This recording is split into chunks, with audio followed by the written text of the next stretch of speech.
back on the bye week, you always want to do a review, of kind of where you are, the things that you need to improve, and the things that you're doing well. I thought, coming out of the Missouri game, there were things that I think we are taking steps in the right direction. I think our players have a real emphasis to take the ball off of people right now. I think we've gotten 10 takeaways in the last 3 games, which is really encouraging.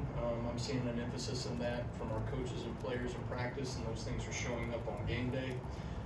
I think, limiting explosive plays, certainly we were able to do that, whatever that was, a week and a half ago. We gave up 4 explosives, and really 3 of those 4 were in the last series of the game when we had some young guys in that gave up some explosive runs, and so we certainly got to get those things cleaned up. That was not nearly to the standard. We were fortunate to get a 4th down stop there at the end with some older guys that have a lot of pride and wanted to get back in the game. So, and then we had 15 explosives as an offense. And then I thought, 3rd downs, that's been an area that we've been deficient in, and I think we're taking steps in the right direction there. Some things that we're doing fundamentally, some things that we're doing schematically, just making tweaks so that we can give our players the best chance to be able to get people off the field and get the ball back to our offense. So looking into the bye week, those were things that we were able to do and kind of build off of from a momentum standpoint. I like the demeanor of our players right now. I think they're in a really good position. I think they are very hungry to get back out on the field. Some of them have done a tremendous job in getting their bodies healthy and bodies back. I think our training staff is the best in the country, the best that I've ever been around. And credit to our players and training staff for having a sense of urgency in the bye week to get ourselves in as healthy a position as we can heading into the last 4 games of the regular season and then beyond. So looking ahead to LSU, this is a very explosive football team. A lot of athletes that are on the field. I think Coach Kelly is obviously. His resume speaks for itself and the success that he's had multiple places in the way that he manages his football team. Have a lot of respect for Joe Sloan, their offensive coordinator I've known for a number of years, and he's really done a great job kind of wherever he's been. Frank Wilson was my position coach at one time in college, and a number of guys on their offensive staff that I think really do a really good job. And then from an offensive standpoint, I think you can talk about the quarterback all day long. I think Nussmeier, he's a coach's kid. You can tell he's been very well trained, knows where to go with the ball, has great answers, is probably, to me up there, with the Carson Becks of the world in terms of his ability to see the field and make great decisions. He's as good as we've seen this year. Aggressive with the ball. I know sometimes that has gotten them in trouble, but it's also created a lot of explosive plays that they've been able to make because he's aggressive, and certainly he's got players on the perimeter and in their tight end room that will go up and get the football. Even if guys are covered, he's going to throw the ball, so we're going to have to make plays and contested catches and do a great job against an explosive team with a great quarterback, an awesome system, and one of the best environments, in college football. So be a great challenge for us, one that I think our players are certainly looking forward to on Saturday. Let's just start right here in front. Nick? Yeah, Kane, do you think that the recent, momentum that this defense has is just a result of guys understanding your system better and just them developing, or what would you attribute it to?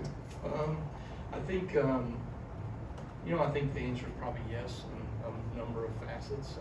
I think our guys, certainly there's going to be a learning curve, right, and some of the things that, the guys are understanding our system on a more dynamic level and recognizing, when to take chances and when not to take chances. I think that's a big piece of it. And then, you've got some guys that have experience, and maybe they have experience in different systems, but then you have some guys that have little experience and they're starting to grow and learn. And so I like where we're headed. I think we are in a position to be able to continue to improve defensively and get better as the season goes on. I told our players this the other day. Look at college football right now. Right now it's hard for everybody. winning is hard in the SEC. It always has been, but I would argue now more than ever, finding ways to get better as a football team ultimately is going to make the difference in the last part of the season here in terms of who is considered a successful football team. And so I think we're trending in the right direction there, but long way to go in some areas. Part of that, Chase. Kyron Lacey's been pretty explosive for LSU. He had a big game against A&M a couple weeks ago, even though they lost. What do you see in his talent, and how do you try to contain that guy? Yeah, I remember Kyron, when he was in the Sun Belt. He was playing at Louisiana my first year as the head coach of South Alabama. And then I think he transferred maybe the year after in 2022. Long physical presence, does a great job with the ball in the air. I think he makes contested catches. I think he's grown so much as a route runner and really, someone that you can tell that Nussmeier really trusts to get the ball to, even in, situations where he's got body on body to go make a play for him. So very impressed with his skill set. He's got all the tools and can run and make contested catches and the makings of a great receiver. What happened in the middle here, Mike? Microphone coming to you. Seems like Jordan Renaud's played a bigger role lately. Just what does he bring to the table, and how do you decide when to put him on the field versus LT or Jamari? Yeah, I'm excited about Jordan Renaud. There's a number of young guys that I'm excited about, but that's certainly one to point towards. I think, Jordan is continuing to grow in our defense and understanding what to do. We talk about those things, right? Knowing when to take chances, when to take risks, all that goes on the back end, that goes up front. And then just doing your job at a more consistent level than maybe where he was at the beginning of the season. Credit him. You got two players, in Jamarian Latham and LT Overton that are playing good football right now. And so for him to elevate his game to be in the conversation and find ways, for us to have to find ways to get him on the field, I think speaks to who he is and the work that he's put in, but also I think the dude's got a really bright future. So all the way back, right? Coach, the last time you guys walked off the field, it was a shutout. How does that carry over, and what's your message to the guys? Just to take pieces, or do you flush it?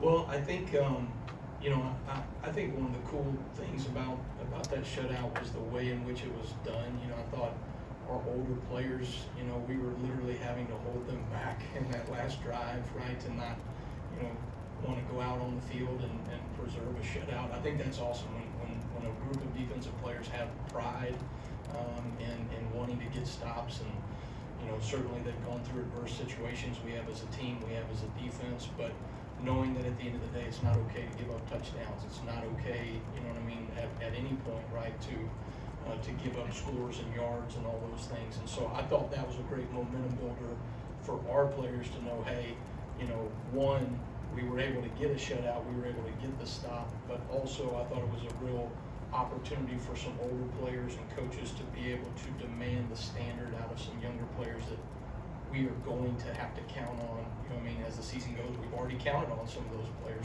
due to injuries. So I think certainly anytime you can get a shutout, especially in the SEC, I think you can build off of that momentum. Go to Tony here in the second row. What have you seen from their tackle tandem? And then also, A&M was probably the first team to really exploit them. What can you kind of learn off of the A&M game to maybe replicate that?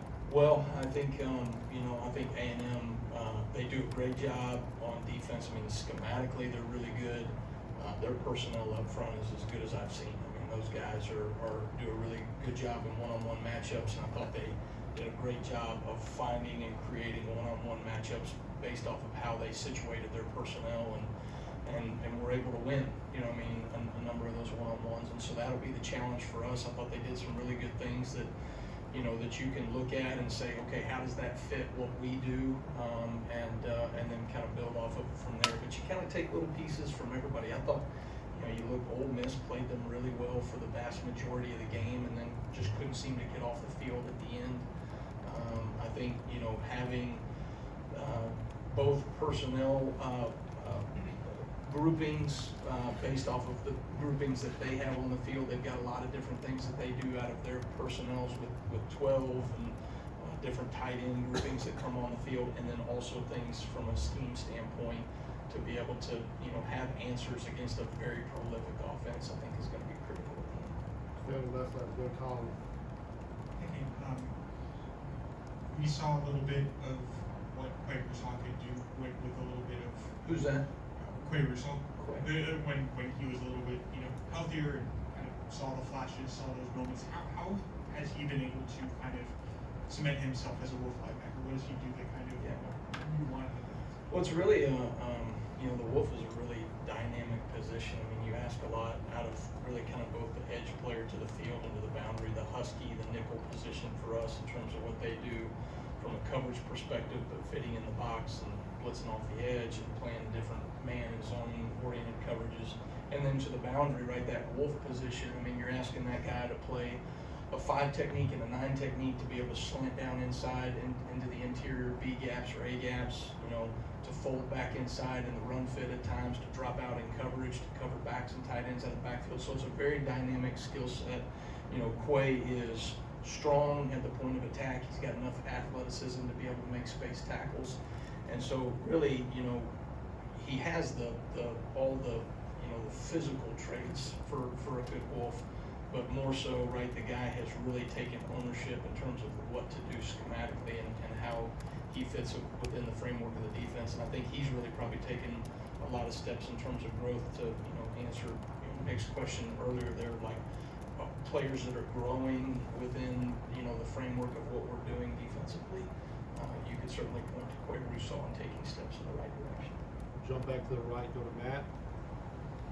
I was curious about your thoughts and how do you think defensive coaches across the league kind of feel about the order from the league to kind of knock off with the fake injuries? Yeah, I mean, I think, to me, ultimately, when you are in a situation where you are hurt in a game and you have to go down, you can't come off the field when, these offenses are going too fast, they're watching your sideline, they're aware of, if all of a sudden you try to make a personnel change when you don't have, the iron cross by the officials. And so, I think the rule is still the rule, right? But, you have some of these instances, right, that they're maybe trying to crack down on, and ultimately it doesn't really change what we're telling our guys. Our guys need to understand that, if they're hurt in a game, never come off the field. You always have to go down in that situation so that we can make the proper substitution for that player. Let's go to the left here, third row. You mentioned that Nussmeier is an aggressive player, but at times he has disadvantages. What have you seen on film that you believe this defense could limit him at times? Well, I think, I think he is an aggressive player, right? And sometimes you live by the sword and die by the sword a little bit. And, we're a team that is certainly going to be focused on taking the ball off of people. And we've got to be able to show enough looks and pictures and change some things up, put eyes on the quarterback and play man coverage and do all the different things to be able to create some confusion that we've been able to create with some really good quarterbacks. We were able to do that, even looking back to Carson Beck, who was a great quarterback and has had a hard time, hasn't turned the ball over very much. But I think if you can find creative ways to give them different looks and pictures, right, you're going to give yourself an opportunity to take the ball away. But at the same time now, I mean, this dude, has made a lot of plays being the guy he is. He's an aggressive player, think about, Brett Favre threw a lot of picks in his career, but he also made a hell of a lot of plays, right? And this guy has really done some similar things in that regard. And so some of that you live with a little bit as an offense, but from a defensive perspective, we need to make sure that taking the ball off of people is really the identity of who we are as a defense. And so that needs to show up on Saturday night. We've got 2 questions left. Let's start with Eugene. Coach, you said that you like the demeanor that you're seeing from some of your players. Can you go into a little more detail about what you're seeing from him? Yeah, good question. I mean, I think for me, I think our players have learned from the experiences that they've had this season, and there is a sense of urgency to get better every single day and not waste reps in practice. And so for our guys to have that understanding of, okay, I did this early in the season in practice, and this showed up on game day, be it from a positive standpoint or from an area where we have to get better. And so I think our players are drawing upon those positive and negative experiences to have better practice habits. And then I think some of those practice habits are showing up on game day and our coaches are doing a really good job of pointing those things out, you know, that ultimately you're gonna get rewarded by what you put out on the field. And so, you know, somebody, I saw a quote the other day, something about the success that you want is in the work that you are avoiding. You know what I mean? And so the work that you're willing to put in, right, is going to reap the result of success that ultimately you want. And so are our players willing to do that day in and day out when it gets hard at the end of the season? I think right now our guys got a really good demeanor about that. Finish up with Alex here on the road. Talked a lot about the explosive plays and the receivers they have, but how tough is it as a coordinator when they've got Mason Taylor at the tight end position who they can really go to in crunch time? What does he do for them? I think he is as good a tight end as we've seen this year. I mean, I think you can tell their quarterback trusts him. I mean, another guy that when the game is on the line, he continues to show up in those big moments. He will make contested catches. Just even being body on body, the guy can make those contested, you know, type throw and catch, which is ultimately what is hard about, you know, covering a tight end, right? You've got some 6'6" guy that you're covering with a linebacker or a defensive back that ultimately, you know, a good quarterback's going to throw away from leverage and he's going to be able to come down with the ball. And so I think the dude, you know, takes pride, obviously, in not coming off the field. You can tell that's kind of a thing, right? They constantly are keeping him on the field and having different groupings and packages around him. But, you know, tight ends, man, when you have a good tight end that can do things in the run game well enough and then ultimately be dynamic in the passing game, that's why those guys are so valuable, you know, in the professional league right now, because they're rare, but they're really hard to defend, you know, for a number of reasons. So we'll have our work cut out for us. All right, thank you, Coach. All right, thanks guys for the time.